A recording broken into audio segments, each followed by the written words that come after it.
संसद के इस नए भवन में जब आदरणीय राष्ट्रपति जी हम सबको संबोधित करने के लिए आई और जिस गौरव और सम्मान के साथ सेंगोल पूरे प्रोसेसन का नेतृत्व कर रहा है और हम सब उसके पीछे पीछे चल रहे थे। नए सदन में ये नई परंपरा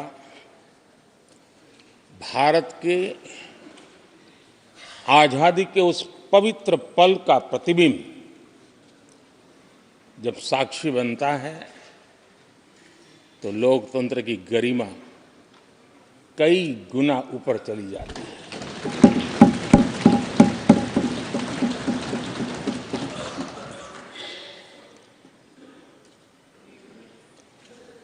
ये 75वां गणतंत्र दिवस, इसके बाद संसद का नया भवन, सेंगोल की अगुवाई, ये सारा दृश्य अपने आप में बहुत ही प्रभावी था। मैं जब वहाँ से पूरे कार्यक्रम को मैं भागीदारी कर रहा था, यहाँ से तो उतना हमें भव्यता नज़र नहीं आती है, लेकिन वहाँ से मैंने देखा कि वाकई नए सदन में इस गरिमावान उपस्थिति में राष्ट्रपति, उपराष्ट्रपति जी और आप, हम सब के मन को प्रभावित करने वाला वो दृश्य हमेशा हमेशा याद है।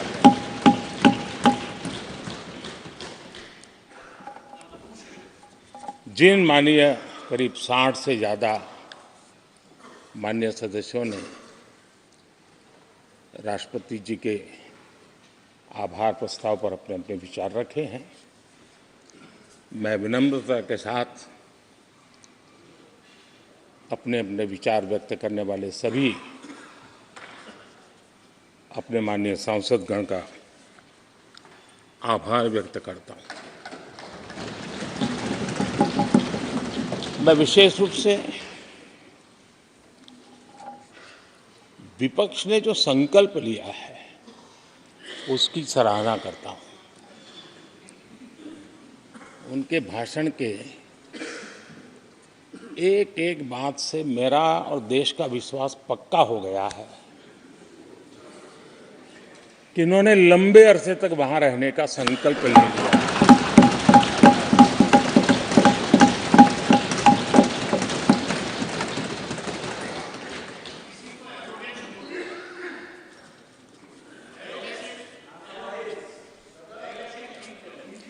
आप कई दशक तक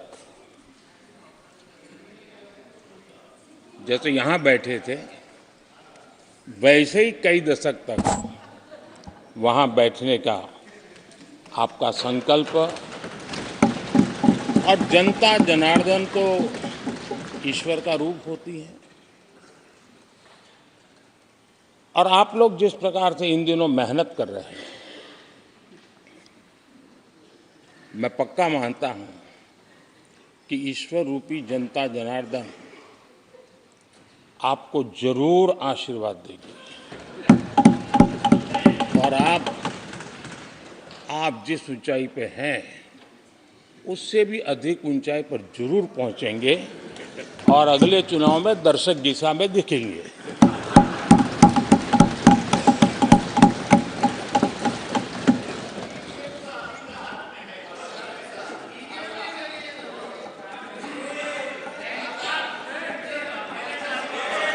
अधीर रंजन जी, इस बार आपने आपका कॉन्ट्रैक्ट उनको दे दिया है क्या?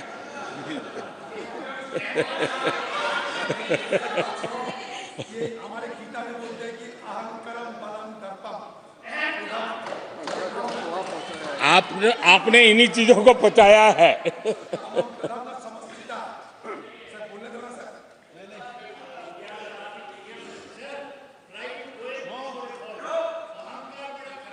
आदरणीय अध्यक्ष महोदय,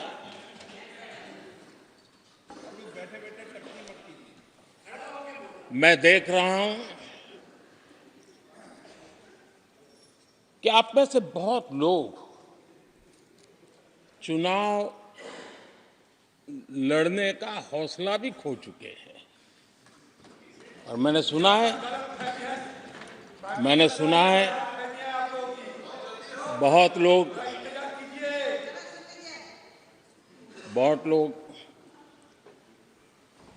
पिछली बार भी सीट बदली, इस बार भी कुछ सीट बदलने की फिराक में हैं। और मैंने सुना है बहुत लोग अब लोकसभा के बजाय राज्यसभा में जाना चाहते हैं। तो स्थितियों का आकलन करके वो अपना अपना रास्ता ढूंढ रहे हैं। आदरणीय अध्यक्ष जी, राष्ट्रपति जी का भाषण एक प्रकार से तथ्यों के आधार पर, हकीकतों के आधार पर एक बहुत बड़ा दस्तावेज है जो देश के सामने राष्ट्रपति जी ने प्रस्तुत किया।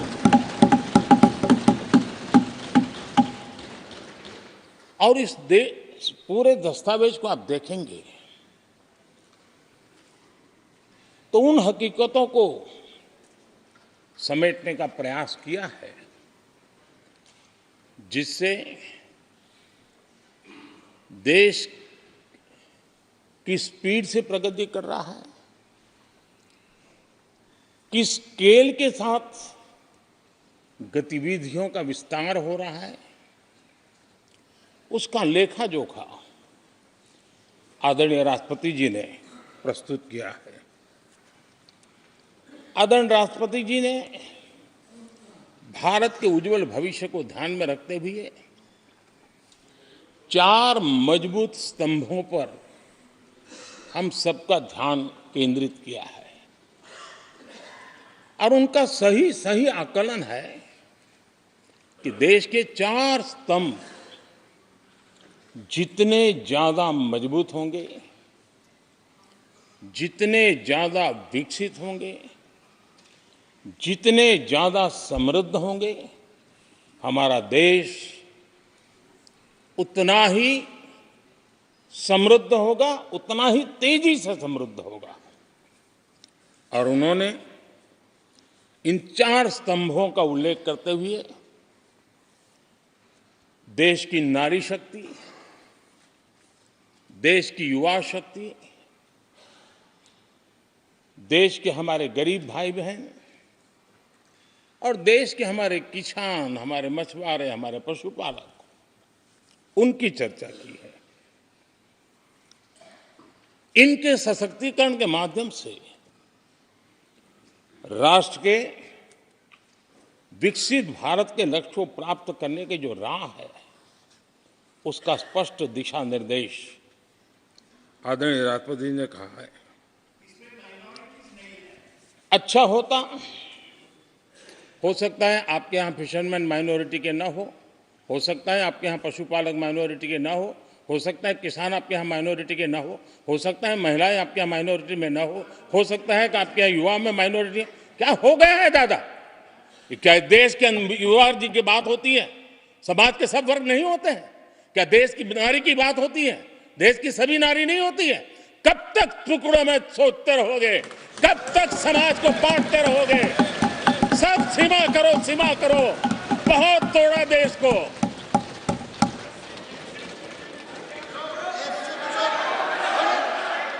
आदरणीय अध्यक्ष जी, अच्छा होता कि जाते जाते तो कम से कम इस चर्चा के दरमियान कुछ सकारात्मक बातें होती, कुछ सकारात्मक सुझाव आते। लेकिन हर बार की तरह आप सब साथियों ने देश को बहुत निराश किया, क्योंकि आपकी सोच की मर्यादा देश समझ पा रहा है। और उसको बार बार दर्द होता है कि ये दशा है इनकी, इनकी सोचने की मर्यादा इतनी है।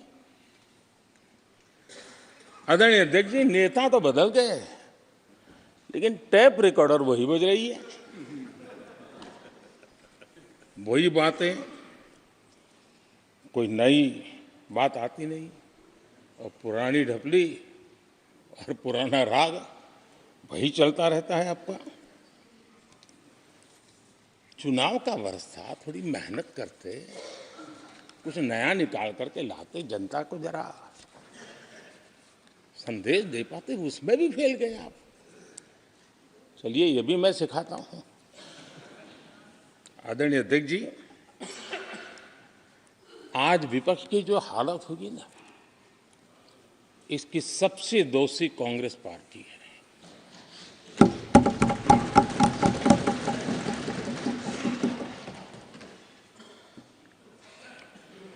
कांग्रेस को एक अच्छा विपक्ष बनने का बहुत बड़ा अवसर मिला, और 10 साल कम नहीं होते, लेकिन 10 साल में उस दायित्व को निभाने में भी वे पूरी तरह विफल गए।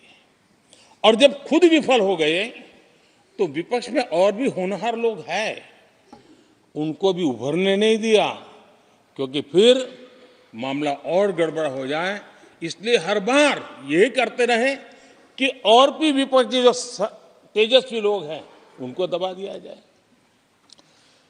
हाउस में कई यंग हमारे माननीय सांसदगण हैं, उत्साह भी उमंग भी है, लेकिन अगर वो बोलें, उनकी छवि उभर जाए, तो शायद किसी की छवि बहुत दब जाए। उस चिंता में इस यंग जनरेशन को मौका न मिले, हाउस को ही चलने नहीं दिए गए। यानी एक प्रकार से इतना बड़ा नुकसान कर दिया है, खुद का भी, विपक्ष का भी, संसद का भी और देश का भी। और इसलिए, और मैं हमेशा चाहता हूं कि देश को एक स्वस्थ अच्छे विपक्ष की बहुत जरूरत है।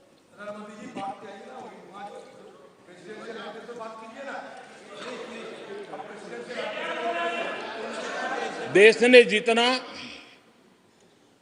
परिवारवाद का खामियाजा उठाया है, और उसका खामियाजा खुद कांग्रेस ने भी उठाया है। अब अधीर बाबू की हालत हम देख रहे हैं, वरना ये समय था संसद में रहने का, लेकिन परिवारवाद की सेवा तो करनी पड़ती है।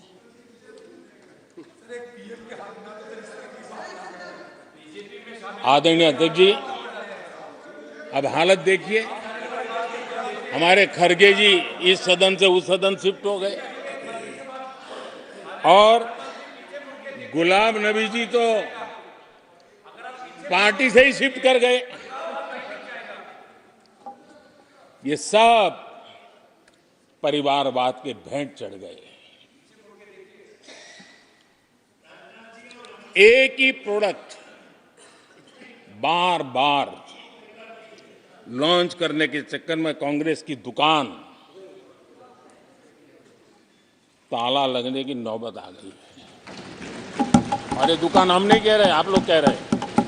आप लोग कहते हैं दुकान खोलिए, सब जगह पे बोलते हैं, दुकान को ताला लगने की बात आई।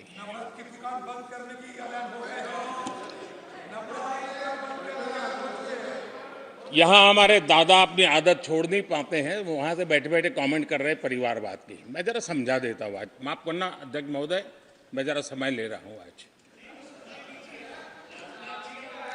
हम किस परिवारवाद की चर्चा करते हैं? अगर किसी परिवार में अपने बलबूते पर जन समर्थन से एक से अधिक अनेक लोग अगर राजनीतिक क्षेत्र में भी प्रगति करते हैं, उसको हमने कभी परिवारवाद नहीं कहा है। हम परिवारवाद की चर्चा वो करते हैं जो पार्टी परिवार चलाता है, जो पार्टी परिवार के लोगों को प्राथमिकता देती है, जो पार्टी के सारे निर्णय परिवार के लोग ही करते हैं, वो परिवारवाद है। न राजनाथ जी की कोई पॉलिटिकल पार्टी है, न अमित शाह की कोई पॉलिटिकल पार्टी है। और इसलिए जहां एक परिवार को पार्टियां लिखी जाती हैं, वो लोकतंत्र में उचित नहीं है। लोकतंत्र में अनेक एक परिवार के 10 लोग राजनीति में आए, कुछ बुरा नहीं है। हम तो चाहते हैं नौजवान लोग आए।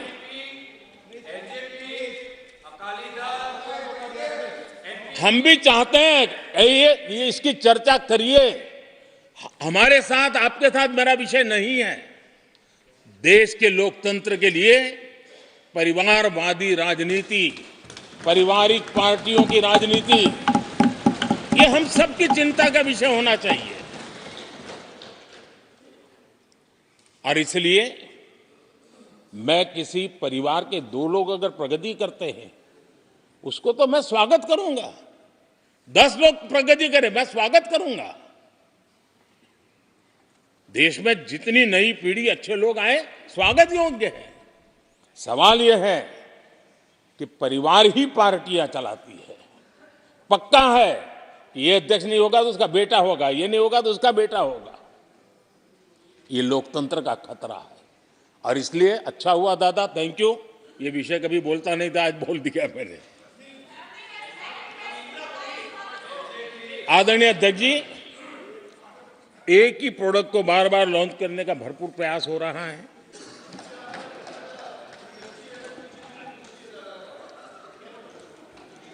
आदरणीय अध्यक्ष जी, कांग्रेस एक परिवार में उलझ गई है। देश के करोड़ों परिवार की आकांक्षाएं और उपलब्धियां वो देख पा ही नहीं रहे, देख सकते नहीं, अपने परिवार के बाहर देखने की तैयारी नहीं है। और कांग्रेस में एक कैंसिल कल्चर डेवलप हुआ है। कुछ भी है कैंसिल, कुछ भी है कैंसिल। ये एक ऐसे कैंसिल कल्चर में कांग्रेस फंस गई है। अगर हम कहते हैं मेक इन इंडिया, तो कांग्रेस कहती है कैंसिल। हम कहते हैं आत्मनिर्भर भारत, कांग्रेस कहती है कैंसिल। हम कहते हैं वोकल फॉर लोकल, कांग्रेस कहती है कैंसिल। हम कहते हैं वंदे भारत ट्रेन, कांग्रेस कहती है कैंसिल। हम कहते हैं संसद की नई इमारत, कांग्रेस कहती है कैंसिल। यानी मैं हैरान हूं, ये कोई मोदी की उपलब्धियां नहीं है, देश की उपलब्धियां हैं।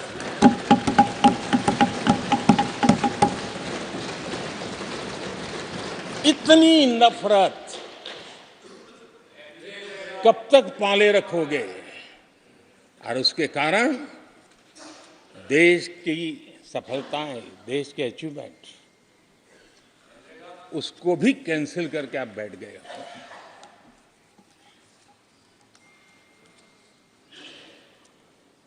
आदरणीय अध्यक्ष जी, राष्ट्रपति जी ने विकसित भारत के रोडमैप पर चर्चा करते हुए आर्थिक पहलुओं पर विस्तार से चर्चा की। अर्थव्यवस्था के मूलभूत जो आधार है, उसके की बारीकी से चर्चा की। और भारत की मजबूत अर्थव्यवस्था को आज पूरी दुनिया सराह रही है, पूरी दुनिया उससे प्रभावित है। और जब विश्व संकट से गुजर रहा है, तब तो उनको और ज्यादा अच्छा लगता है। G20 समिट के अंदर सारे देश ने देखा है कि पूरा विश्व भारत के लिए क्या सोचता है, क्या कहता है, क्या आशा करता है।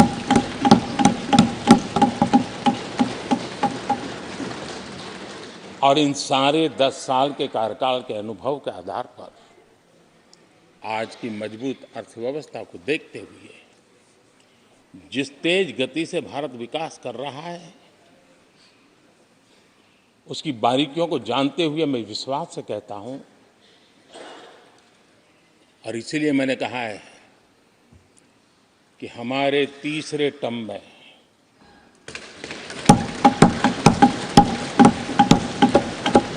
भारत दुनिया की तीसरी बड़ी आर्थिक ताकत बनेगा।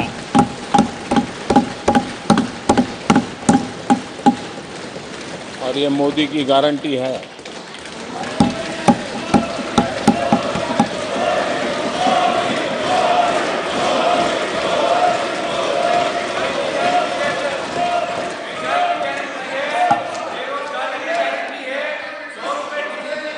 माननीय अध्यक्ष जी, इनको पहले मौका नहीं दिया था क्या? सबको मौका दिया है ना? हाँ,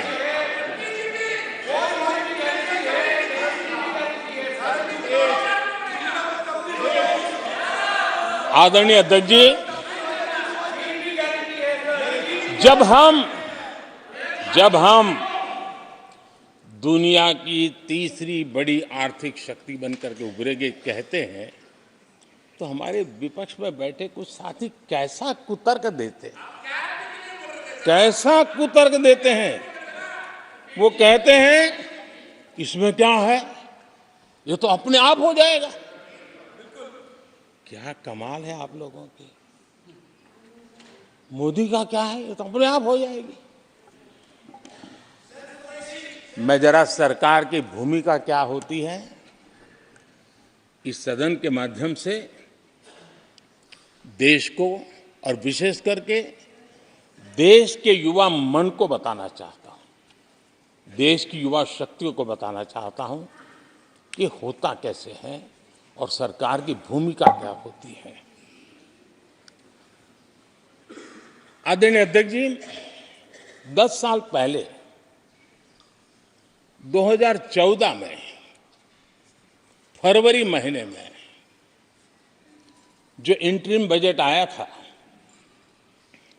उस समय कौन लोग बैठे थे आपको तो मालूम ही है, देश को ही मालूम है। जो 10 साल पहले इंटरिम बजट आया था,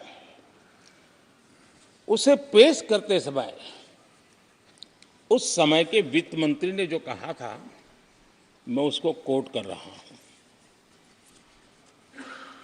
और एक एक शब्द बड़ा मूल्यवान है जी। जब आप लोग कहते हैं ना कि तो अपने आप तीसरे नंबर पर जा ही जाएगा, ऐसा कहते हैं, उनको जरा समझना चाहिए। ये उन्होंने क्या कहा था, I now wish to look forward and outline a vision for the future. Vision for the future. पूरे ब्रह्मांड के सबसे बड़े अर्थशास्त्री बोल रहे थे। I now wish to look forward and outline a vision for the future. आगे कहते हैं, I wonder how many have noted the fact that India's economy, in terms of the size of its GDP, is the 11th largest in the world. यानी 2014 में 11 number पहुंचने पर क्या गौरवगान होता था। आज 5 पर पहुंच गए और आपको क्या हो गया, क्या हो गया। आदरणीय अध्यक्ष जी, आदरणीय अध्यक्ष जी, आदरणीय अध्यक्ष जी, आदरणीय अध्यक्ष जी, आदरणीय अध्यक्ष जी, आदरणीय अध्यक्ष जी, मैं आगे पढ़ रहा हूं। गोगोई जी, थैंक यू, आपने अच्छा कहा। मैं आगे पढ़ रहा हूं, ध्यान से सुनिए साथियों, ध्यान से सुनिए। उन्होंने कहा था is the 11th largest in the world. बड़ा गौरव का बात था। There are great things in the store. आगे वो कह रहे हैं, there are great things in store. फिर आगे कहते हैं, there is a well argued view that in the next 3 decades, India's nominal GDP will take the country to the 3rd rank after the US and China. उस समय ये ब्रह्मांड के बड़े अर्थशास्त्री कह रहे थे कि तीसरे नंबर पर 30 साल में हम पहुंच जाएंगे। 30 साल। और फिर कहा था ये मेरा विजन, जो मैं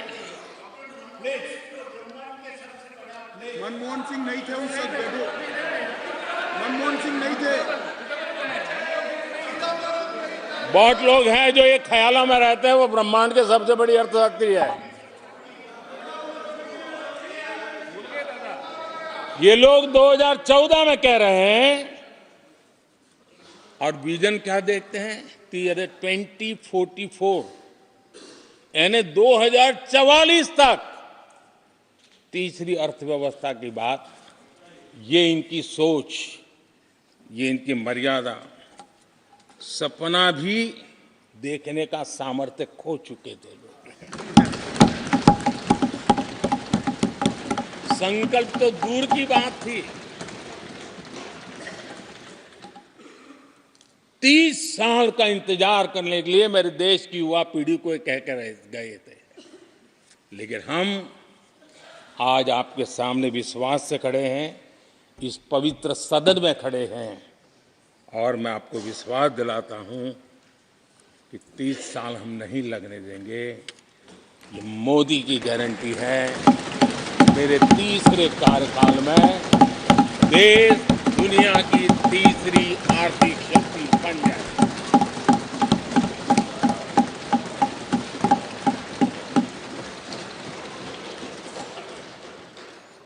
कैसे लक्ष्य रखते थे, उनकी सोच कहां तक जाती थी, दया आती है। और आप लोग 11 नंबर पे बड़ा गर्व कर रहे थे, अब 5 नंबर पहुंचा दिए जी। लेकिन अगर 11 पर पहुंचने से आपको खुशी होती थी, तो 5 नंबर पहुंचने पर भी खुशी होनी चाहिए। देश 5 नंबर पर पहुंचा, आपको खुशी होनी चाहिए। इस बीमारी में फंसे पड़े हो। आदरणीय अध्यक्ष जी, भाजपा सरकार की काम करने की स्पीड, हमारे लक्ष्य कितने बड़े होते हैं, हमारा हौसला कितना बड़ा होता है, वो आज पूरी दुनिया देख रही है।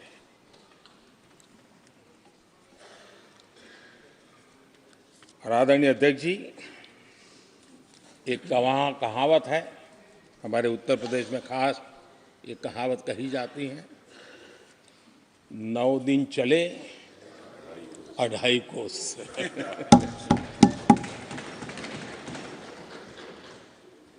और मुझे लगता है कि ये कहावत पूरी तरह कांग्रेस को परिभाषित कर देती है।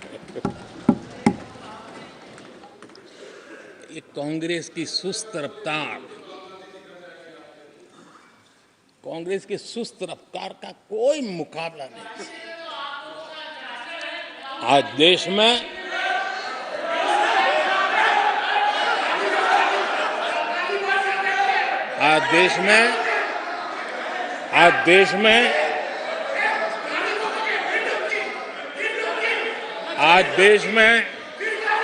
जिस रफ्तार से काम हो रहा है, कांग्रेस सरकार इस रफ्तार की कल्पना भी नहीं कर सकती। आदरणीय अध्यक्ष जी,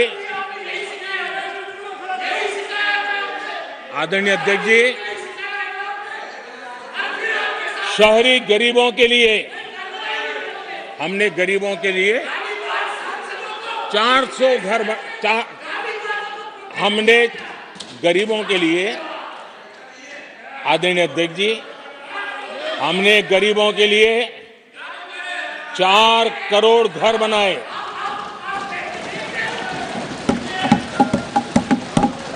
और शहरी गरीबों के लिए 80 लाख पक्के मकान शहरी गरीबों के लिए बने।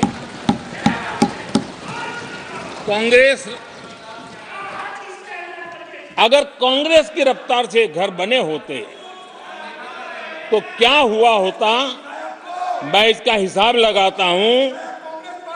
अगर कांग्रेस की जो रफ्तार थी उस प्रकार से चला होता तो 100 साल लगते, इतना काम करने में 100 साल लगते, 5 पीढ़ियां गुजर जाती। आदरणीय अध्यक्ष जी, 10 वर्ष में 40,000 किलोमीटर रेलवे ट्रैक का इलेक्ट्रिफिकेशन हुआ। अगर कांग्रेस की रफ्तार से देश चलता, इस काम को करने में 80 साल लग जाते। एक प्रकार से 4 पीढ़ियां गुजर जाती है। आदरणीय अध्यक्ष जी, हमने 17 करोड़ अधिक गैस कनेक्शन दिए। ये मैं 10 साल का हिसाब दे रहा हूं।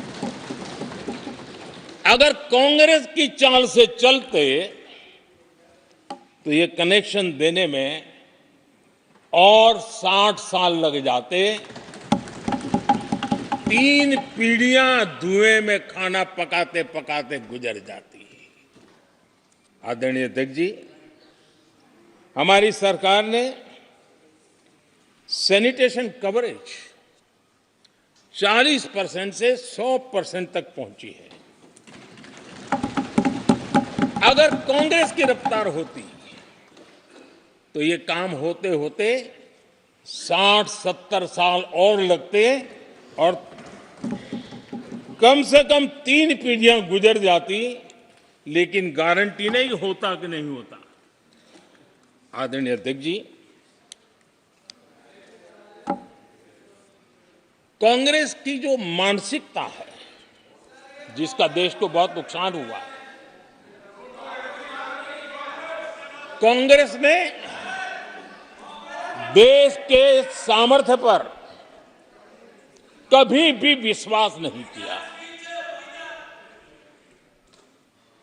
वे अपने आप को शासक मानते रहे और जनता जनार्दन को हमेशा कमतर आंकते गए, छोटा आंकते गए।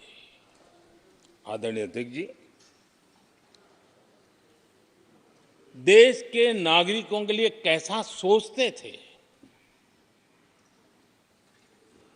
मैं जानता हूं। मैं नाम बोलते ही उनको जरा चुभन होगी, लेकिन 15 अगस्त लाल किले से प्रधानमंत्री नेहरू ने जो कहा था, वो मैं जरा पढ़ता हूं।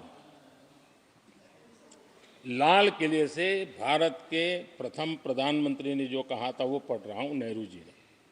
उन्होंने कहा था, हिंदुस्तान में काफी मेहनत करने की आदत आम तौर से नहीं है।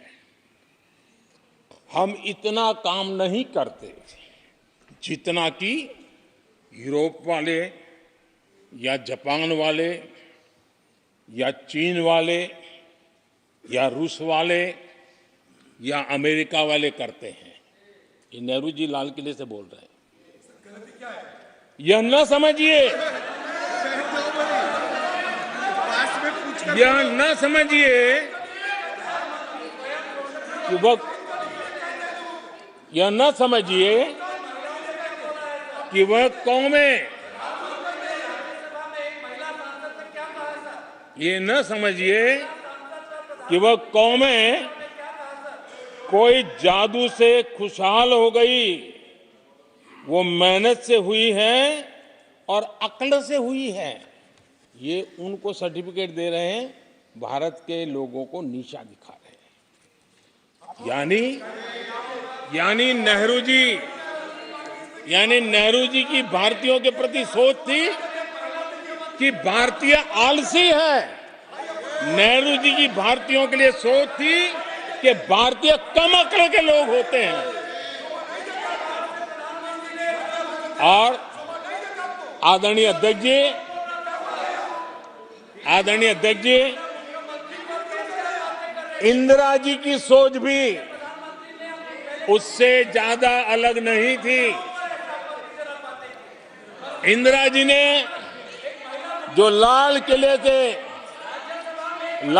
किले से 15 अगस्त को कहा था, लाल किले से 15 अगस्त को इंदिरा जी ने कहा था, दुर्भाग्यवश हमारी आदत ये है कि जब कोई शुभ काम पूरा होने को होता है तो हम आत्मतुष्टि की भावना से ग्रस्त हो जाते हैं, और जब कोई कठिनाई आ जाती है तो हम ना उम्मीद हो जाते हैं। कभी कभी तो ऐसा लगने लगता है कि पूरे राष्ट्र ने ही पराजय भावना को अपना लिया है। आज कांग्रेस के लोगों को देख करके लगता है कि इंदिरा जी भले देश के लोगों का आकलन सही न कर पाए, लेकिन कांग्रेस का एकदम सटीक आकलन उन्होंने किया था। कांग्रेस के शाही परिवार के लोग मेरे देश के लोगों को ऐसा ही समझते थे, उनके विषय में ऐसे ही सोचते। और आज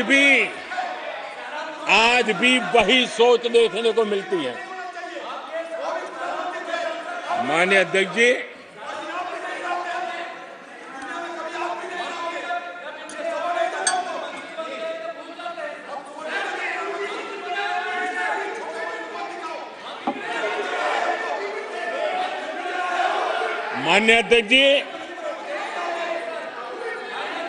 कांग्रेस का विश्वास हमेशा सिर्फ एक परिवार पर रहा है। एक परिवार के आगे वो न कुछ सोच सकते हैं, न कुछ देख सकते हैं। कुछ दिन पहले भानुमति का कुनबा जोड़ा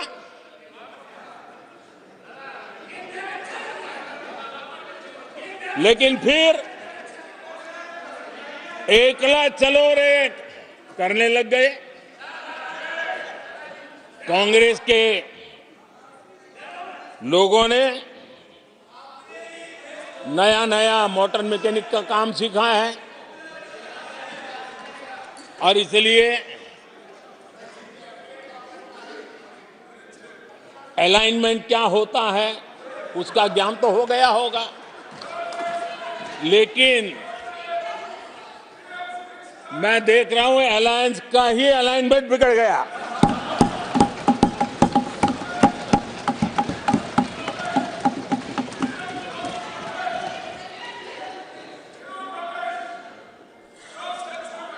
इनको अपने इस कुनबे में अगर एक दूसरे पर विश्वास नहीं है तो ये लोग देश पर विश्वास कैसे करेंगे। आदरणीय अध्यक्ष जी, हमें देश के सामर्थ्य पर भरोसा है, हमें लोगों की शक्ति पर भरोसा है। आदरणीय अध्यक्ष जी, देश की जनता ने हमें जब पहली बार सेवा करने का अवसर दिया तो हमने पहले कार्यकाल में यूपीए के समय के जो गड्ढे थे वो गड्ढे भरने में हमारा काफी समय और शक्ति लगी। हम पहले कार्यकाल में वो गड्ढे भरते रहे। हमने दूसरे कार्यकाल में नए भारत की नींव रखी और तीसरे कार्यकाल में हम विकसित भारत को निर्माण को नई गति देंगे।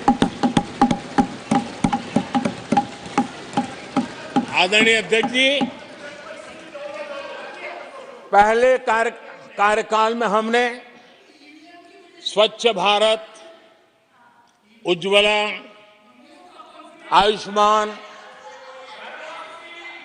आयुष्मान भारत, बेटी बचाओ बेटी पढ़ाओ, उसी प्रकार से सुगम्य भारत, डिजिटल इंडिया, ऐसे कितने ही जनहित के कामों को अभियान का स्वरूप देकर के आगे बढ़ाए। टैक्स व्यवस्था आसान हो, इसके लिए जीएसटी जैसे निर्णय लिए और हमारे इन कामों को देख करके जनता ने भरपूर समर्थन दिया। जनता ने बहुत आशीर्वाद दिए, पहले से भी ज्यादा आशीर्वाद दिए और हमारा दूसरा कार्यकाल प्रारंभ हुआ। दूसरा कार्यकाल संकल्पों और वचनों की पूर्ति का कार्यकाल रहा।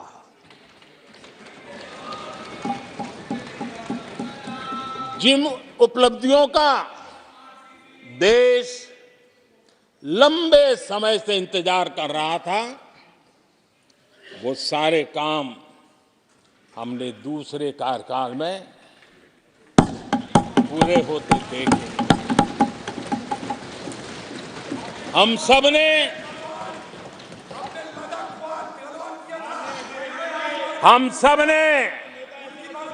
370 खत्म होते हुए देखा।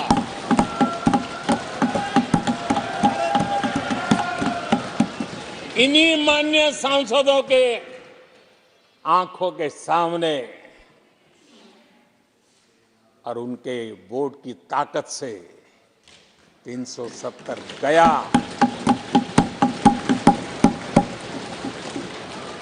नारी शक्ति वंदन अधिनियम ये दूसरे कार्यकाल में कानून बना।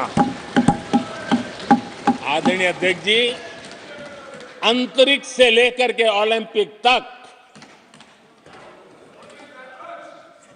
सशस्त्र बलों से संसद तक नारी शक्ति के सामर्थ्य की गूंज हो गई।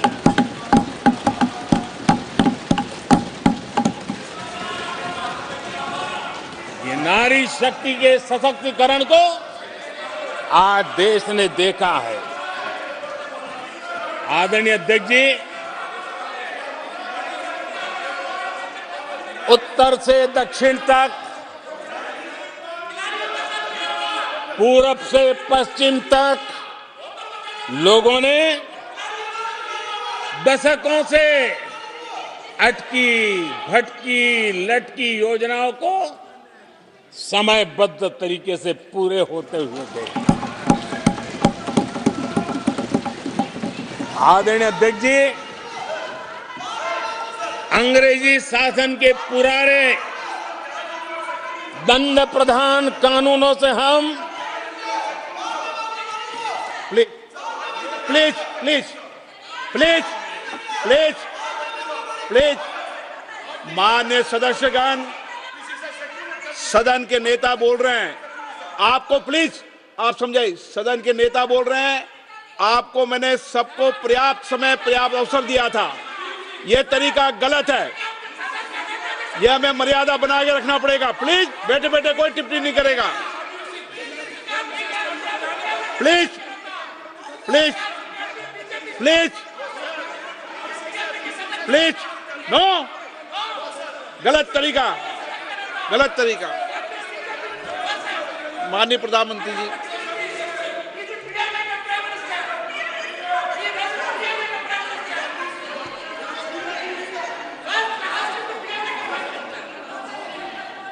ये तरीका है क्या आपका?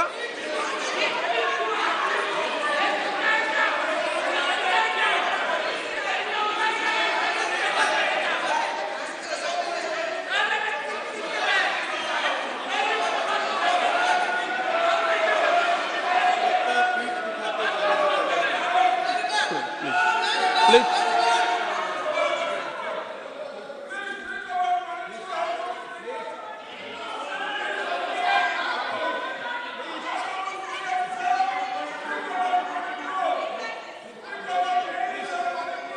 आदरणीय अध्यक्ष जी,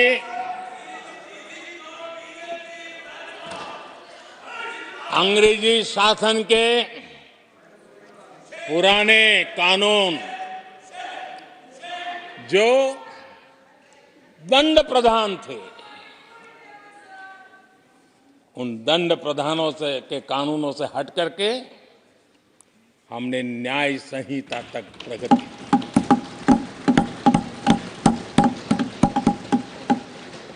हमारी सरकार ने सैकड़ों ऐसे कानूनों को समाप्त किया जो अप्रासंगिक हो गए थे। सरकार ने 40,000 से ज्यादा कंप्लायंसेस खत्म कर दिए। आदरणीय अध्यक्ष जी, भारत ने अमृत भारत और नमो भारत ट्रेनों से भविष्य की उन्नति के सपने देखे।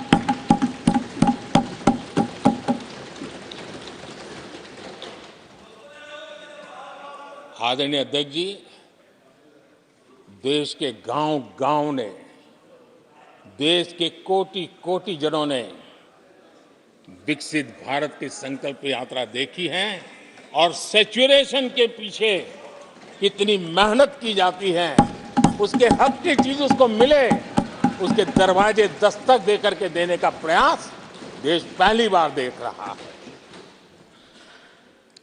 आदरणीय अध्यक्ष जी, भगवान राम, आदरणीय अध्यक्ष जी, भगवान राम न सिर्फ अपने घर लौटे, बल्कि एक ऐसे मंदिर का निर्माण हुआ जो भारत की महान सांस्कृतिक परंपरा को नई ऊर्जा देता रहेगा। और आदरणीय अध्यक्ष जी, अब हमारी सरकार का तीसरा कार्यकाल भी बहुत दूर नहीं है। ज्यादा से ज्यादा 100-125 दिन बाकी है। और अब की बार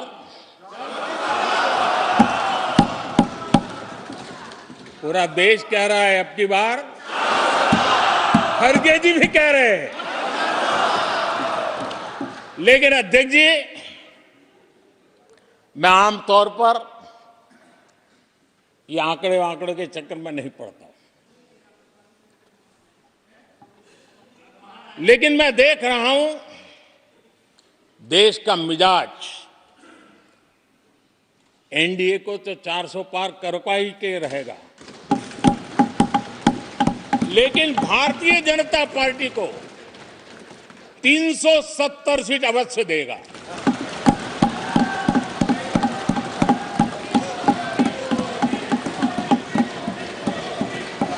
बीजेपी को 370 सीट और एनडीए को 400 पार।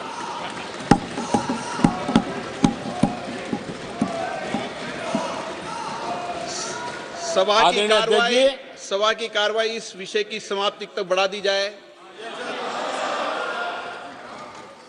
आदरणीय अध्यक्ष जी, हमारा तीसरा कार्यकाल बहुत बड़े फैसलों का होगा।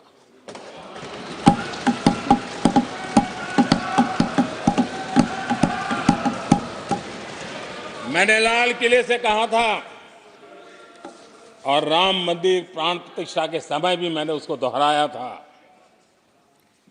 मैंने कहा था, देश को अगले 1000 वर्षों तक समृद्ध और सिद्धि के शिखर पर देखना चाहिए।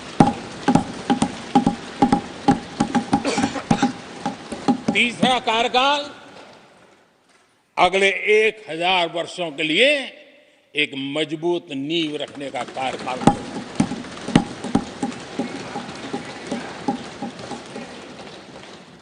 आदरणीय अध्यक्ष जी, मैं भारतवासियों के लिए, उनके भविष्य के लिए बहुत ही विश्वास से भरा हुआ है। मेरा देश के 140 करोड़ नागरिकों के सामर्थ्य पर अपार भरोसा है, मेरा बहुत विश्वास है।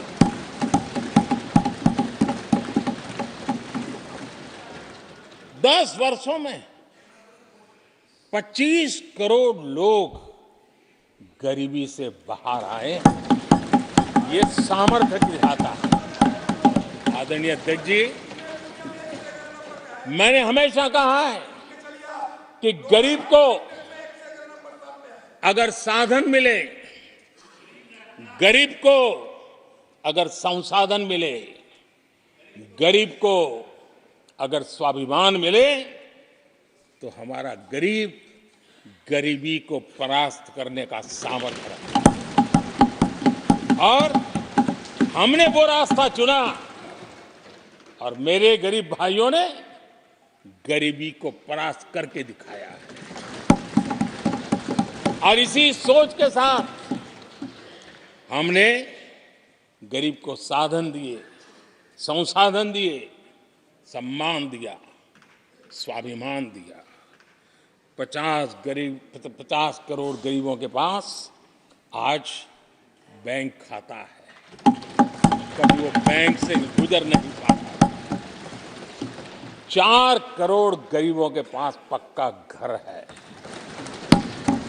घर उसके स्वाभिमान को एक नया सामर्थ्य देता है। 11 करोड़ से अधिक परिवारों को पीने का शुद्ध जल पानी नल से मिल रहा है। 55 करोड़ से अधिक गरीबों को आयुष्मान भारत कार्ड मिला है।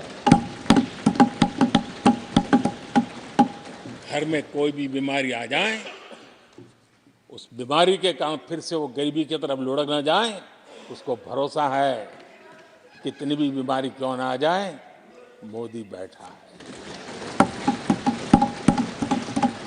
80 करोड़ लोगों को मुफ्त अनाज की सुविधा दी गई है। आदरणीय अध्यक्ष जी, मोदी ने उनको पूछा जिनको पहले कोई पूछता तक नहीं था। देश में पहली बार रेहड़ी पटरी वाले साथियों के बारे में सोचा गया। पीएम स्वनिधि योजना से आज वो ब्याज के चक्कर से बाहर निकले, बैंक से पैसे लेकर अपने कारोबार को बढ़ा रहे हैं। देश में पहली बार हाथ का हुनर जिनका सामर्थ्य है, जो राष्ट्र का निर्माण भी करते हैं, ऐसे मेरे विश्वकर्मा साथियों के बारे में सोचा गया। उनको आधुनिक टूल, आधुनिक ट्रेनिंग, पैसों की मदद, विश्व एक मार्केट उनके लिए खुल जाए, ये मेरे विश्वकर्मा भाइयों के लिए हमने कहा। देश में पहली बार पीवीटीजी यानी जनजातियों में भी अति पिछड़े जो हमारे भाई बहन हैं, संख्या बहुत कम है, वोट के हिसाब से किसी को नजर नहीं जाती। हम वोट से परे हैं, हम दिलों से जुड़े हैं और इसलिए पीवीटीजी जातियों के लिए पीएम जनमन योजना बना करके उनके कल्याण का मिशन मोड में काम उठाया है। इतना ही नहीं, सरहद के जो गांव थे जिनको आखिरी गांव करके छोड़ दिया गया था, हमने वो आखिरी गांव को पहला गांव बना करके विकास की पूरी दिशा बदल दी है। आदरणीय अध्यक्ष जी, मैं जब बार बार मिलेट्स की वकालत करता हूं, मिलेट्स की दुनिया के अंदर जाकर के चर्चा करता हूं, G20 के देशों को लोगों के सामने गर्व के साथ मिलेट्स परोसता हूं, उसके पीछे मेरे दिल में 3 करोड़ से ज्यादा मेरे छोटे किसान हैं जो मिलेट्स की खेती करते हैं। इनका कल्याण, इससे हम जुड़े हुए हैं।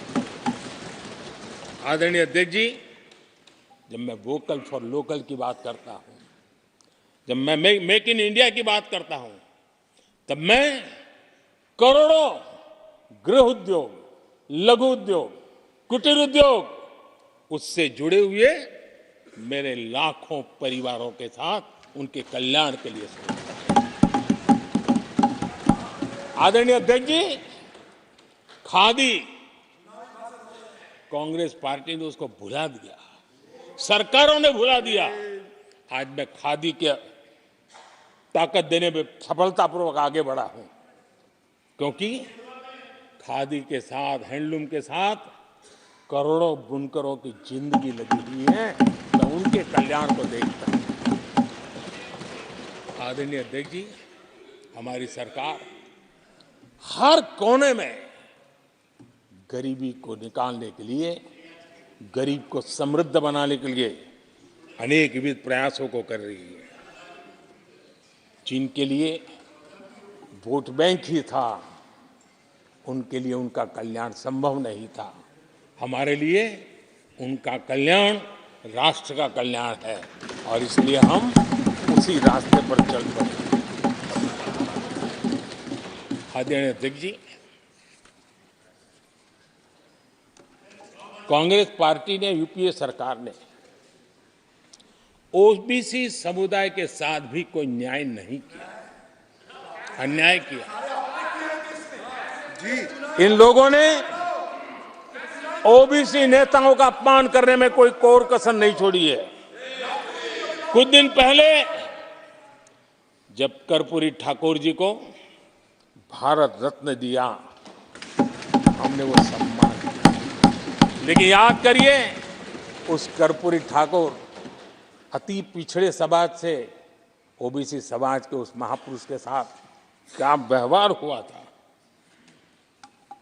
किस प्रकार से उनके साथ जुल्म किया। 1970 में बिहार के मुख्यमंत्री बने तो उनको पद से हटाने के लिए कैसे कैसे खेल खेले गए थे।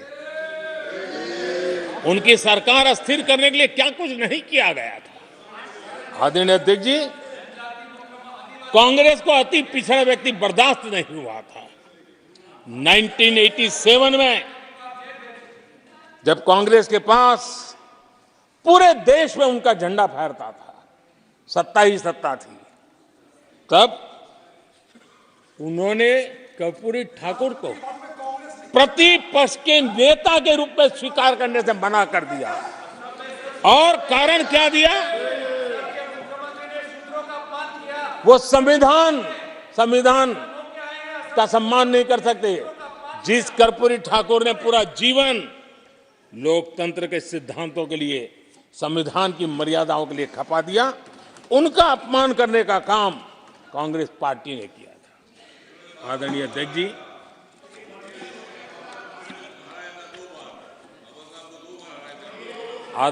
जी, कांग्रेस के हमारे साथियों को आजकल इस पर बहुत चिंता जताते हैं कि सरकार में ओबीसी कितने लोग हैं, कितने पद पर कहाँ, उसके हिसाब किताब करते रहते हैं। लेकिन मैं हैरान हूं, उनको इतना सबसे बड़ा ओबीसी नजर नहीं आता है। कहाँ आंखें बंद करके बैठ जाते हैं। आदरणीय अध्यक्ष जी, जरा मैं ये दुनिया भर की चीजें करते हैं, मैं कहना चाहता हूं, ये क्लास है।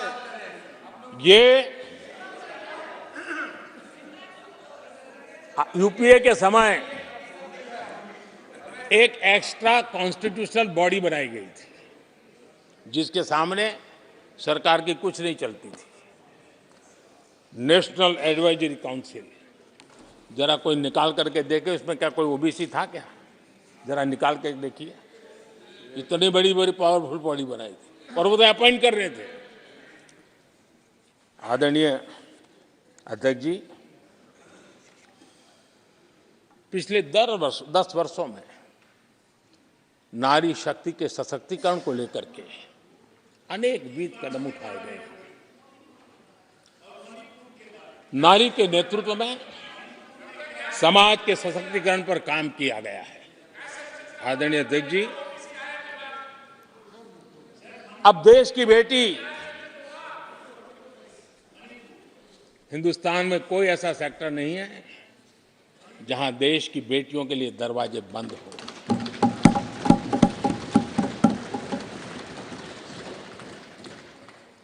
आज हमारे देश की बेटियां फाइटर जेट भी उड़ा रही हैं और हमारे देश की सीमाओं को भी सुरक्षित रख रही है। आदरणीय अध्यक्ष महोदय,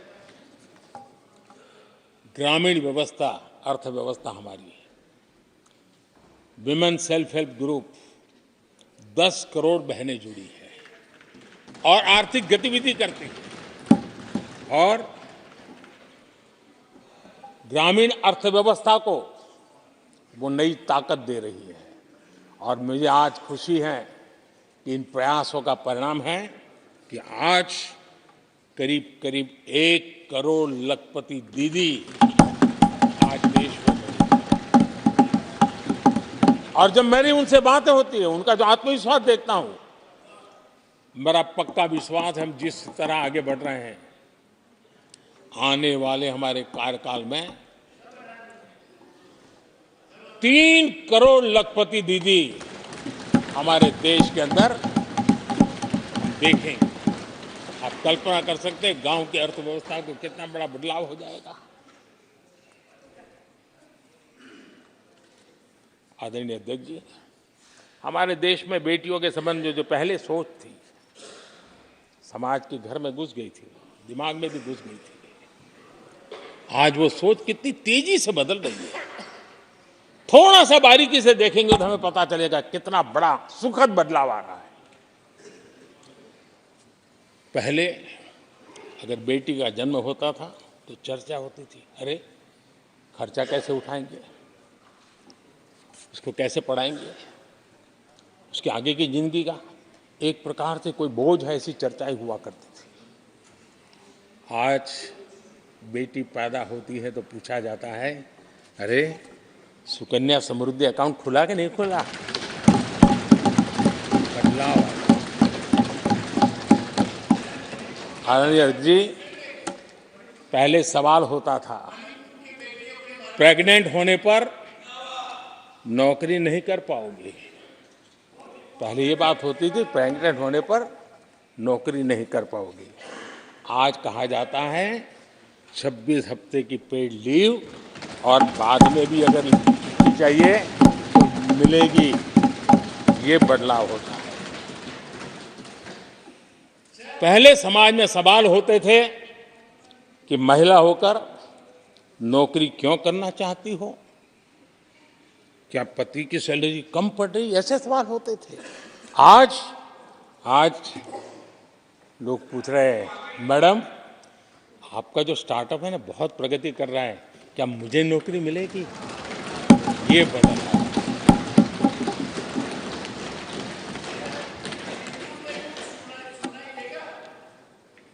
आदरणीय अध्यक्ष जी, एक समय था जब सवाल पूछा जाता था कि बेटी की उम्र बढ़ रही है, शादी कब करोगे। बेटी की उम्र बढ़ रही है, शादी कब करोगे। आज पूछा जाता है, बेटी पर्सनल और प्रोफेशनल दोनों कामों को संतुलित कितना बढ़िया करती हो, कैसे करती हो।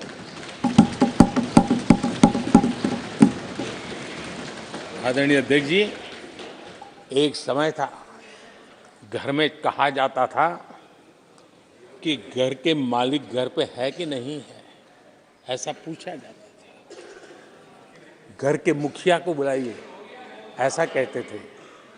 आज किसी के घर जाते हैं तो घर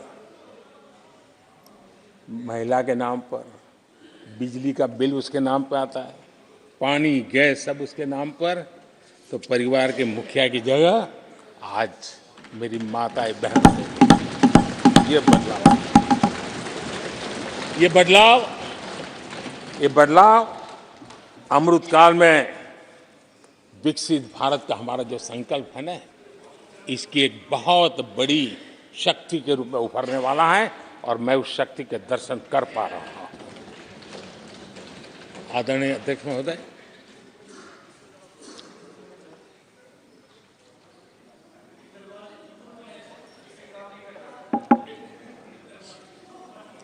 किसानों के लिए आंसू बहाने की आदत मैंने बहुत देखी है। किसानों के साथ कैसा कैसा विश्वासघात किया गया है, ये देश ने देखा है। कांग्रेस के समय कृषि के लिए कुल वार्षिक बजट होता था 25,000 करोड़ रुपया। आदरणीय अध्यक्ष जी, हमारी सरकार का बजट है 1.25 लाख करोड़ रुपया। आदरणीय अध्यक्ष जी, कांग्रेस ने अपने 10 साल के कार्यकाल में 7 लाख करोड़ रुपया का धान और गेहूं किसानों से खरीदा था। हमने 10 वर्ष में करीब 18 लाख करोड़ करोड़ का धान गेहूं। कांग्रेस सरकार ने दलहन और तिलहन की खरीदी नाम मात्र कभी कहीं की हो तो की हो।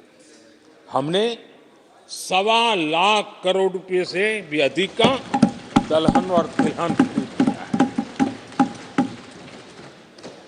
हमारे कांग्रेस के साथियों ने पीएम किसान सम्मान निधि का मड़ा उड़ाया, और जब मैंने मेरी पहली टर्म में ये योजना शुरू की थी तो मुझे याद है कि झूठा नैरेटिव की जो फैशन चल पड़ी है, गांव में जाके कहा जाता था कि देखिए ये मोदी के पैसे मत लेना, ये चुनाव एक बार जीत गया तो सारे पैसे ब्याज समेत तुमसे वापस मांगेगा। ऐसा झूठ फैलाया गया था, किसानों को इतना मूर्ख बनाने की कोशिश की गई थी।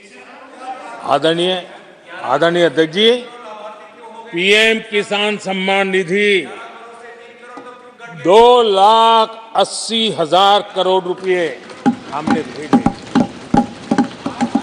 पीएम फसल बीमा योजना 30,000 रुपया का प्रीमियम, और उसके सामने 1.5 लाख करोड़ रुपया मेरे किसान भाई बहनों को दिया। कांग्रेस ने अपने शासनकाल में कभी भी मछुआरे पशुपालक की तो नामो निशान नहीं था उनके काम में। पहली बार इस देश में मछुआरों के लिए अलग मंत्रालय बना, पशुपालन के लिए अलग मंत्रालय। पहली बार पशुपालक को, मछुआरों को किसान क्रेडिट कार्ड दिया गया ताकि कम ब्याज से उसको बैंक से पैसा मिल सके, वो अपना कारोबार बढ़ा सके। किसानों और मछुआरों की चिंता सिर्फ जानवरों की नहीं होती है, जिंदगी का एक महत्वपूर्ण हिस्सा है। आर्थिक चक्र को चलाने में इन पशुओं की भी बहुत बड़ी भूमिका होती है। हमने फुट एंड माउथ डिसीज, उससे हमारे पशुओं को बचाने के लिए 50 करोड़ से ज्यादा टीके लगाए हैं, पहले कभी सोचा नहीं। आदरणीय अध्यक्ष महोदय, आज भारत में युवाओं के लिए जितने नए अवसर बने हैं, ये पहले कभी नहीं बने। आज पूरी वोकैबुलरी बदल गई है। शब्द पूरे जो पहले कभी सुनने को नहीं मिलते थे, वो बोलचाल के सहज दुनिया में शब्द आ चुके हैं। आज चारों तरफ स्टार्टअप्स की गूंज है, यूनिकॉर्न्स चर्चा में है। आज डिजिटल क्रिएटर्स एक बहुत बड़ा वर्ग हमारे सामने है। आज गीग इकोनॉमी की चर्चा हो रही है। ये युवाओं के जुबान पर ये नए भारत की नई वोकैबुलरी है, ये नई आर्थिक साम्राज्य की नई परिवेश है, नई पहचान है। ये सेक्टर युवाओं के लिए रोजगार के लाखों नए अवसर बना रहे हैं। 2014 से पहले डिजिटल इकोनॉमी की साइज ना के बराबर थी, बहुत ज्यादा उसकी चर्चा भी नहीं थी। आज भारत दुनिया की डिजिटल इकोनॉमी है, अग्रणी है। लाखों युवा इससे जुड़े हैं, और आने वाले समय में ये डिजिटल इंडिया मूवमेंट जो है वो देश के नौजवानों के लिए अनेक अवसर, अनेक रोजगार, अनेक प्रोफेशंस के लिए अवसर लेकर के आने वाला है। आदरणीय अध्यक्ष जी, आज Bharat made in India phone दुनिया में पहुंच रहे हैं। दुनिया में हम नंबर 2 बन गए हैं। और एक तरफ सस्ता मोबाइल प्राप्त हुआ है और दूसरी तरफ सस्ता डेटा। इन दोनों ने एक बहुत बड़ा रिवॉल्यूशन लाया है देश में, और दुनिया में हम जिस कीमत पे आज हमारे नौजवानों को ये प्राप्त करवा रहे हैं, सबसे कम कीमत पर करवा रहे हैं, और वो एक कारण बना है। आज मेड इन इंडिया अभियान रिकॉर्ड मैन्युफैक्चरिंग, रिकॉर्ड एक्सपोर्ट, यह देश देख रहा है।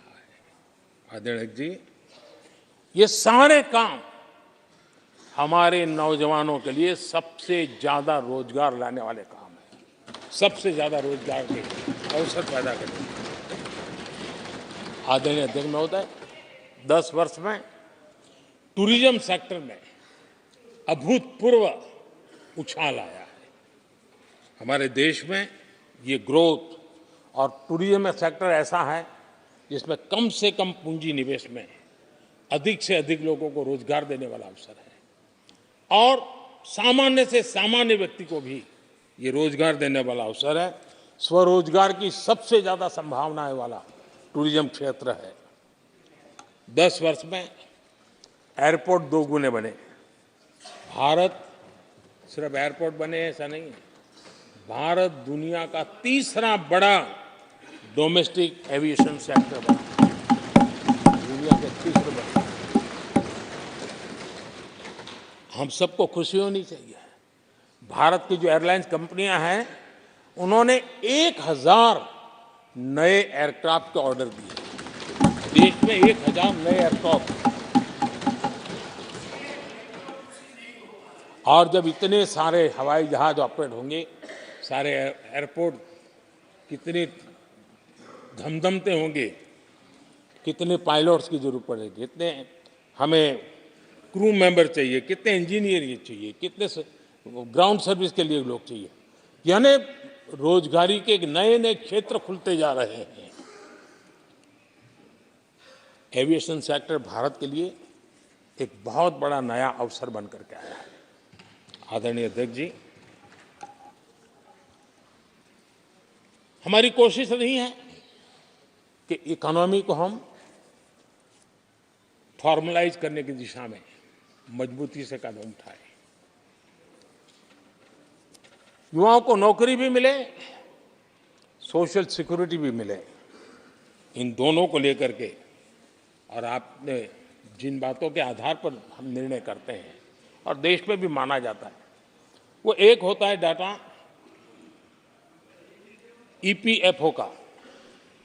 ईपीएफओ में जो रजिस्ट्रेशन होता है, 10 साल में करीब 18 करोड़ नए सब्सक्राइबर आए और वो तो सीधा पैसों से जुड़ा खेल होता है, उसमें फर्जी नाम नहीं होते हैं। मुद्रा लोन पाने वालों में 8 करोड़ लोग ऐसे हैं जिन्होंने जीवन में पहली बार कारोबार अपना शुरू किया है, बिजनेस। और जब मुद्रा लोन लेता है तो खुद तो रोजगारी पाता है, 1 या 2 और लोगों को भी रोजगारी देता है, क्योंकि उसका काम ऐसा होता है। हमने लाखों स्ट्रीट वेंडर्स को सपोर्ट किया है। 10 करोड़ महिलाएं एसएचजी से जुड़ी, जैसा मैंने कहा 1 लाख, और लखपति दीदी 1 करोड़, ये अपने आप में बहुत। और मैंने जैसे कहा, हम 3 करोड़ के टारगेट को। आदरणीय अध्यक्ष जी, कुछ आंकड़े हैं जो अर्थशास्त्री समझते हैं, नहीं सामान्य मानवी भी समझता है। 2014 से पहले के 10 वर्षों में इंफ्रास्ट्रक्चर के निर्माण में करीब करीब 12 लाख करोड़ का बजट था। 10 साल में 12 लाख करोड़। बीते 10 वर्षों में इंफ्रास्ट्रक्चर निर्माण के अंदर बजट 44 लाख करोड़, 44 लाख करोड़। रोजगार कैसे बढ़ते हैं, इससे समझ आता है। आदरणीय अध्यक्ष जी, इस राशि से जितनी बड़ा मात्रा में काम हुआ है, उसके कारण इतने लोगों को रोजी रोटी मिली है, इसका आप अंदाज कर सकते हैं। हम भारत को मैन्युफैक्चरिंग का, रिसर्च का, इनोवेशन का हब बने, उस दिशा में देश की युवा शक्ति को प्रोत्साहित कर रहे हैं, व्यवस्थाएं विकसित कर रहे हैं, आर्थिक मदद के योजनाएं बना रहे हैं। आदरणीय अध्यक्ष जी, एनर्जी के क्षेत्र में हम हमेशा डिपेंडेंट रहे। एनर्जी के सेक्टर में हमें आत्मनिर्भर होने की दिशा में बहुत कुछ करने की आवश्यकता है और हमारी कोशिश है ग्रीन एनर्जी की तरफ। हाइड्रोजन को लेकर के हम बहुत बड़ी मात्रा में आगे बढ़ रहे हैं। उसमें अभूतपूर्व निवेश उसी प्रकार से दूसरा क्षेत्र है जिसमें भारत को लीड लेनी होगी, वो है सेमीकंडक्टर। पिछली सरकारों ने जितने प्रयास किए लेकिन सफलता नहीं मिली। अब हम जिस स्थिति में पहुंचे हैं, मैं विश्वास से कहता हूं कि हमारे 3 दशक खराब भले हो गए, लेकिन आने वाला समय हमारा है। हम सेमीकंडक्टर के क्षेत्र में अभूतपूर्व निवेश में देख रहा हूं और भारत दुनिया को एक बहुत बड़ा कंट्रीब्यूशन करेगा। इन सारे कारणों से आदरणीय अध्यक्ष जी, क्वालिटी जॉब की संभावनाएं बहुत बढ़ने वाली हैं और जिसके कारण समाज में जैसे जैसे हमने एक अलग स्किल मिनिस्ट्री बनाई, उसके पीछे हेतु ये है कि देश के नौजवानों को हुनर मिले और ऐसे अवसर मिले, और हम इंडस्ट्री 4.0 उसके लिए मैन पावर को तैयार करते हुए आगे बढ़ने की दिशा में काम कर रहे हैं। आदरणीय अध्यक्ष जी, यहाँ महंगाई को लेकर के काफ़ी कुछ बातें की गई है। मैं जरूर चाहूँगा कि देश के सामने कुछ सच्चाइयाँ आनी चाहिए। इतिहास गवाह है, जब भी कांग्रेस आती है महंगाई लाती है।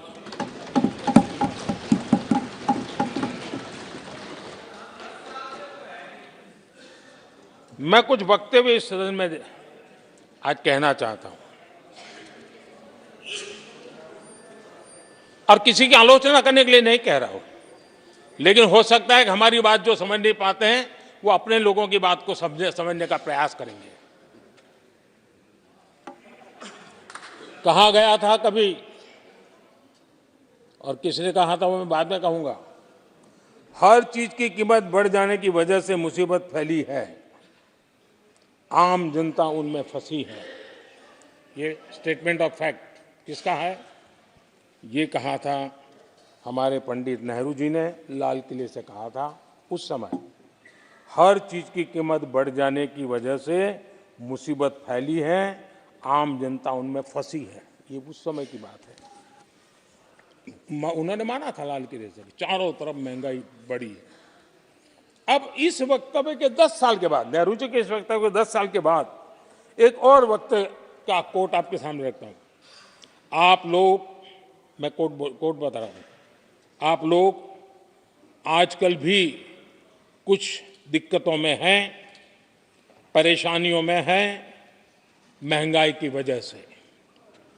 कुछ तो लाचारी है, पूरी तौर से काबू की बात नहीं हो पा रही हमारे इस समय में, हालांकि वो काबू में आएगी। 10 साल के बाद भी महंगाई के यही गीत कहे गए थे, और ये किसने कहा था?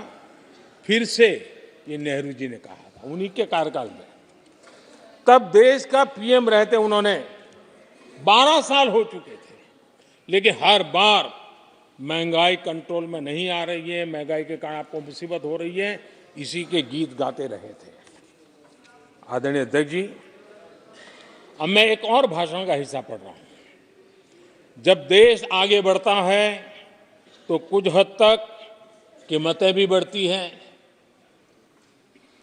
हमको ये भी देखना है कि जो भी आवश्यक वस्तु हैं उनकी कीमत को कैसे थामें। ये किसने कहा था? इंदिरा गांधी जी ने कहा था। 1974 में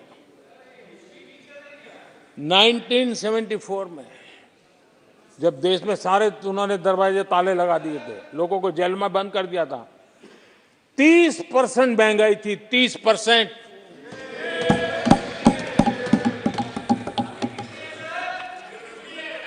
आदरणीय अध्यक्ष जी,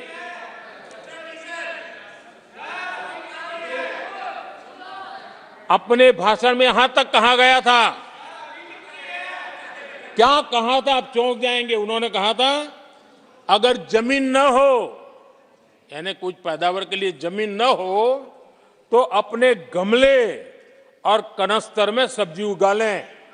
ये ऐसी सलाहें उच्च पद पर बैठे हुए लोग दिया करते थे। जब देश में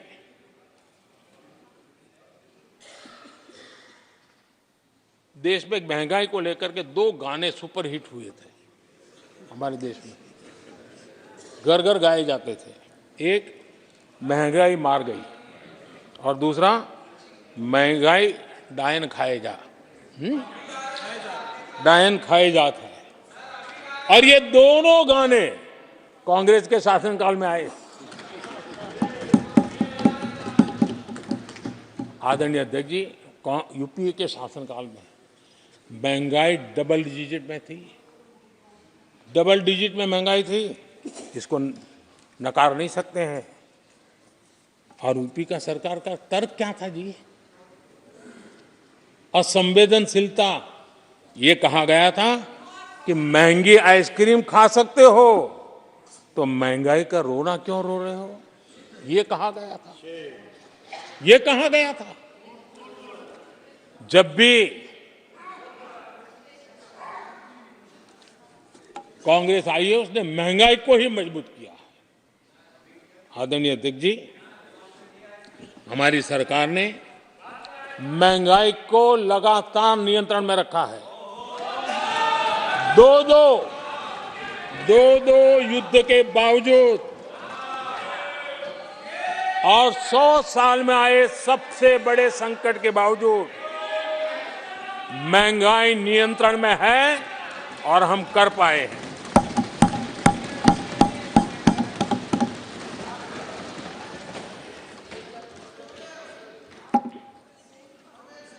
आदरणीय अध्यक्ष जी, यहां पर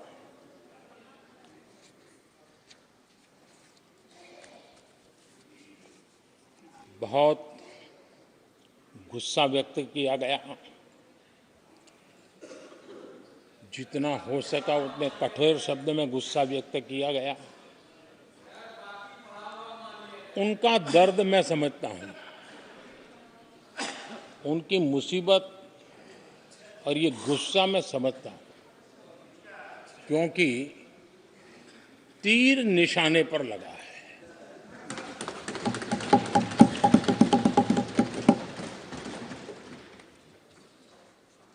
भ्रष्टाचार पर एजेंसियां एक्शन ले रही हैं, उसको लेकर भी इतना गुस्सा, क्या क्या शब्दों का प्रयोग किया जा रहा है। आदरणीय अध्यक्ष जी, 10 साल पहले हमारे सदन में, पार्लियामेंट में क्या चर्चा होती थी? सदन का पूरा समय घोटालों की चर्चा पर जाता था, भ्रष्टाचार की चर्चा पर जाता था, लगातार एक्शन की डिमांड होती थी। सदन यही मांग करता रहता था, एक्शन लो, एक्शन लो, एक्शन लो। वो कालखंड देश ने देखा है, चारों तरफ भ्रष्टाचार की खबरें रोजमर्रा। और आज जब भ्रष्टाचारियों पर एक्शन लिया जा रहा है तो लोग उनका समर्थन में हंगामा करते हैं। आदरणीय अध्यक्ष जी, इनके समय में एजेंसियों का सिर्फ और सिर्फ राजनीतिक उपयोग के लिए उपयोग किया जाता था, बाकी उनको कोई काम करने नहीं दिया जाता था। अब आप देखिए उनके कालखंड में क्या हुआ। पीएमएलए एक्ट के तहत हमने पहले के मुकाबले 2 गुने से अधिक केस दर्ज किए। कांग्रेस के समय में ईडी ने 5,000 करोड़ रुपए की संपत्ति जब्त की। हमारे कार्यकाल में ईडी ने 1 लाख करोड़ रुपए की संपत्ति की। देश का लूटा हुआ माल देना ही पड़ेगा। और जिनका इतना सारा माल पकड़ा जाता हो, नोटों के ढेर पकड़े जाते हो। और अधीर बाबू तो बंगाल से आते हैं, देखे हैं नोटों के ढेर उन्होंने तो। किस किस के घर में से पकड़े जाते, किस किस राज्यों में पकड़े जाते थे। ये देश ये नोटों के ढेर देख देख करके चौंक गया है। लेकिन अब जनता को आप मूर्ख नहीं बना सकते। जनता देख रही है कि किस प्रकार से यूपीए सरकार में जो भ्रष्टाचार की बातें होती थी उसका टोटल 10-15 लाख करोड़ का रहा है, चर्चा होती थी। हमने लाखों करोड़ के घोटाले तो अटकाए, लेकिन उन सारे पैसों को गरीबों के काम लगा दिया, गरीबों के कल्याण के लिए। अब बिचौलियों के लिए गरीबों को लूटना बहुत मुश्किल हो गया है। Direct benefit transfer, Jan Dhan account, Aadhaar, mobile, उसकी ताकत हमने पहचानी है। 30 लाख करोड़ रुपए से ज्यादा रकम हमने लोगों के खाते में सीधी पहुंचाई। और अगर कांग्रेस के एक प्रधानमंत्री ने कहा था कि 1 रुपया भेजते हैं 15 पैसे पहुंचते हैं, अगर उस हिसाब से मैं देखूं तो हम जो 30 लाख भेजे हैं, अगर उनका जमाना होता तो कितना रुपया कहां चला जाता, इसका हिसाब लगाइए। 15% मुश्किल से लोगों के पास पहुंचता, बाकी सब कहां चला जाता। आदरणीय अध्यक्ष जी, हमने 10 करोड़ फर्जी नाम हटाए हैं। अभी लोग पूछते हैं पहले इतना आंकड़ा था, क्यों कम हुआ? आपने ऐसी व्यवस्था बनाई थी जिस बेटी का जन्म नहीं हुआ उसको आपके यहां से विधवा पेंशन जाते थे। और ऐसे सरकारी योजनाओं को मारने के जो रास्ते थे ना, 10 करोड़ फर्जी नाम बंद किए। ये जो परेशानी है ना इन चीजों की है, क्योंकि रोजमर्रा की काय उनकी बंद हो गई है। आदरणीय अध्यक्ष जी, हमने ये फर्जी नामों को हटाने से करीब करीब 3 लाख करोड़ रुपया फर्जी हाथों में जाने से बचाया, गलत हाथों में जाने से बचाया। देश के टैक्स पेयर का पाई पाई बचाना और सही काम में लगाना, इसके लिए हमने जीवन खपा रखे हैं। आदरणीय अध्यक्ष जी, सभी राजनीतिक दलों को भी सोचने की जरूरत है और समाज में भी जो लोग बैठे हैं उनको देखने की जरूरत है। आज देश का दुर्भाग्य है, पहले तो क्लासरूम में भी कोई अगर चोरी करता था, किसी की कॉपी करता था, तो वो भी 10 दिन तक अपना मुंह किसी को दिखाता नहीं था। आज जो भ्रष्टाचार के आरोप जिन पे सिद्ध हो चुके हैं, जो जेलों में समय निकाल करके पैरोल पर आए, आज वॉशिंग मशीन से भी बड़ा कंधे पे लेकर के महिमा मंडन कर रहे हैं ऐसे चोरों का सार्वजनिक जीवन में। कहां ले जाना चाहते हो देश को तुम? जो सजा हो चुकी है, मैं ये तो समझता हूं कि आरोप जो है उनके लिए तो आप सोच सकते हैं, लेकिन जो गुनाह सिद्ध हो चुका है, जो सजा काट चुके हैं, जो सजा काट रहे हैं, ऐसे लोगों का महिमा मंडन करते हो आप? कौन सा कल्चर और देश की अभावी पीढ़ी को क्या प्रेरणा देना चाहते हो आप? कौन से रास्ते और ऐसी कौन सी आपकी मजबूरी है?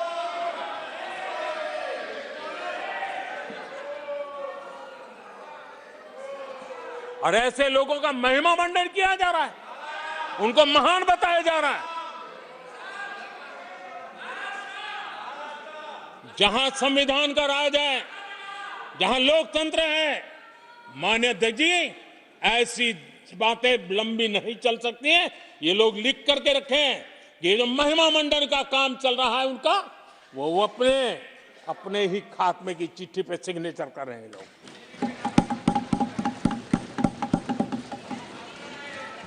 आदरणीय अध्यक्ष जी, जांच करना ये एजेंसियों का काम है। एजेंसियां स्वतंत्र होती हैं और संविधान ने उनको स्वतंत्र रखा हुआ है, और जज करने का काम न्यायाधीश का है। जज करने का काम न्यायाधीश का है और वो अपना काम कर रहे हैं। और अध्यक्ष जी, मैं इस पवित्र सदन में फिर से दोहराना चाहूंगा, जिसको जितना जुल्म मुझ पर करना है कर ले, मेरी भ्रष्टाचार के खिलाफ लड़ाई चलती रहेगी। जिसने देश को लूटा है उनको लौटाना पड़ेगा, जिन्होंने देश को लूटा है उनको लौटाना पड़ेगा। ये मैं देश को इस सदन की पवित्र जगह से वादा करता हूं। जिसको जो आरोप लगाना है लगा लें, लेकिन देश को लूटने नहीं दिया जाएगा और जो लूटा है वो लौटाना पड़ेगा। आदरणीय अध्यक्ष जी, देश सुरक्षा और शांति का एहसास कर रहा है।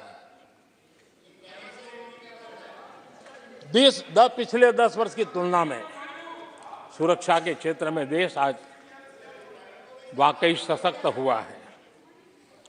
आतंकवाद, नक्सलवाद एक छोटे दायरे में अब सिमटा हुआ है।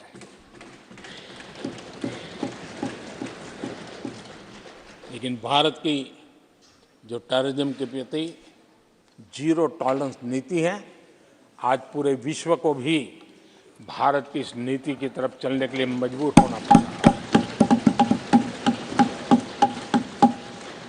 भारत की सेनाएं सीमाओं से लेकर के समंदर तक अपने सामर्थ्य को लेकर के आज भी उनकी थाक है।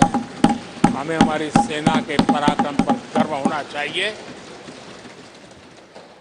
हम कितना ही उनके मोरल तोड़ने की कोशिश करें, मुझे मेरी सेना पर भरोसा है। मैंने उनके सामर्थ्य को देखा है। कुछ राजनेता सेना के लिए हल्के फुल्के शब्द बोल दें, इससे मेरे देश की सेना डिमोरलाइज होगी। ये सपनों में कोई रहते तो निकल जाए। देश के मूड को वो खत्म नहीं कर सकते। और किसी के एजेंट बन करके इस प्रकार की भाषा अगर कहीं से भी उठती है, देश कभी स्वीकार नहीं कर सकता है। और जो खुलेआम देश में अलग देश बनाने की वकालत करते हैं,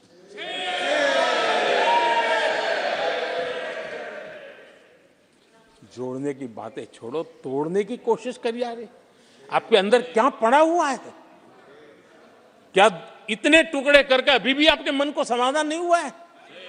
देश के इतने टुकड़े कर चुके हो आप, और टुकड़े करना चाहते हो? कब तक करते रहोगे? आदरणीय अध्यक्ष जी, इसी सदन में अगर कश्मीर की बात होती थी तो हमेशा चिंता का स्वर निकलता था, छिटाकशी होती थी, आरोप प्रत्यारोप होते थे। आज जम्मू कश्मीर में अभूतपूर्व विकास की चर्चा हो रही है और गर्व के साथ हो रही है। पर्यटन लगातार बढ़ रहा है। G20 समिट होती है वहां, पूरा विश्व आज उसकी सराहना करता है।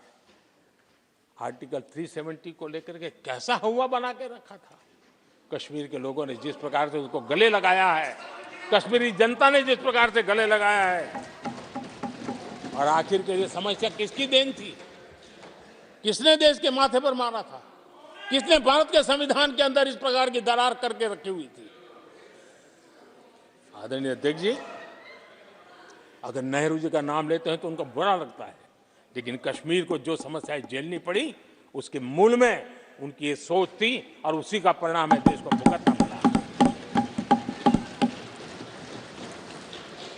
जम्मू कश्मीर के लोगों को, देश के लोगों को नेहरू जी की गलतियों का बहुत बड़ी कीमत चुकानी पड़ी है। आदरणीय अध्यक्ष जी,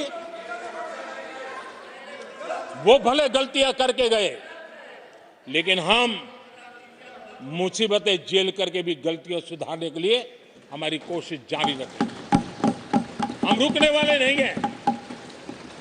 हम देश के लिए काम करने के लिए निकले हुए लोग हैं। हमारे लिए नेशन फर्स्ट है। आदरणीय अध्यक्ष जी,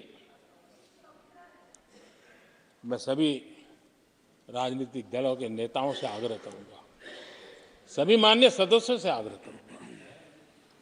भारत के जीवन में एक बहुत बड़ा अवसर आया है, वैश्विक परिवेश में भारत के लिए बड़ा अवसर आया है, एक नए आत्मविश्वास के साथ आगे बढ़ने का अवसर आया है। राजनीति अपनी जगह पे होती है, आरोप प्रत्यारोप अपनी जगह पर होता है, लेकिन देश से बढ़कर कुछ नहीं होता है। और इसलिए आइए मैं निमंत्रण देता हूं आपको, कंधे से कंधा मिलाकर के हम देश के निर्माण के लिए आगे बढ़े। राजनीति में किसी भी जगह पर रहते हुए भी राष्ट्र निर्माण में आगे बढ़ने में कोई रुकावट नहीं आती। अब इस राह को मत छोड़िए। मैं आपका साथ मांग रहा हूं, मां भारती के कल्याण के लिए साथ मांग रहा हूं। मैं विश्व के अंदर जो अवसर आया है उस अवसर को बुलाने के लिए आपका साथ मांगता हूं। मैं आपका सहयोग चाहता हूं 140 करोड़ देशवासियों की जिंदगी को और समृद्ध बनाने के लिए और सुखी बनाने के लिए। लेकिन अगर आप साथ नहीं दे सकते हैं और अगर आपका हाथ ईंटें फेंकने पर ही तुला हुआ है, तो आप लिख करके रखिए, आपकी हर ईंट को मैं विकसित भारत की नींव मजबूत करने के लिए लगाऊंगा। आपके हर पत्थर को मैं विकसित भारत के जो सपनों को लेकर के आप चले उसकी नींव मजबूत करने के लिए मैं लगाऊंगा और देश को हम उस समृद्धि की ओर लेके जाएंगे। जितने पत्थर उछाल लीजिए, आपका हर पत्थर भारत के समृद्ध, भारत के विकसित भारत के सपने को समृद्ध बनाने के लिए हर पत्थर को मैं काम में ले लूंगा। ये भी मैं आपको विश्वास दिलाता हूं। आदरणीय अध्यक्ष जी, मैं जानता हूं साथियों की तकलीफें मैं जानता हूं, लेकिन वो जो कुछ भी बोलते हैं मैं दुखी नहीं होता और दुखी होना भी नहीं चाहिए, क्योंकि मैं जानता हूं ये नामदार है, हम कामदार हैं और हम कामदारों को तो नामदारों से सुनना ही पड़ता है। ये तो नामदार कुछ भी कहते रहें, कुछ भी कहने का उनको तो जन्मजात अधिकार मिले हुए हैं और हम कामदारों को सुनना होता है। हम सुनते भी रहेंगे और देश को सहजते भी रहेंगे, देश को आगे बढ़ाते रहेंगे। आदरणीय अध्यक्ष जी, आपने मुझे इस पवित्र सदन में आदरणीय राष्ट्रपति जी के उद्बोधन को समर्थन करने के लिए बोलने का अवसर दिया। मैं आदरणीय राष्ट्रपति जी के उद्बोधन को समर्थन देते हुए धन्यवाद प्रस्ताव पर आभार व्यक्त करते हुए मेरी वाणी को विराम देता हूं।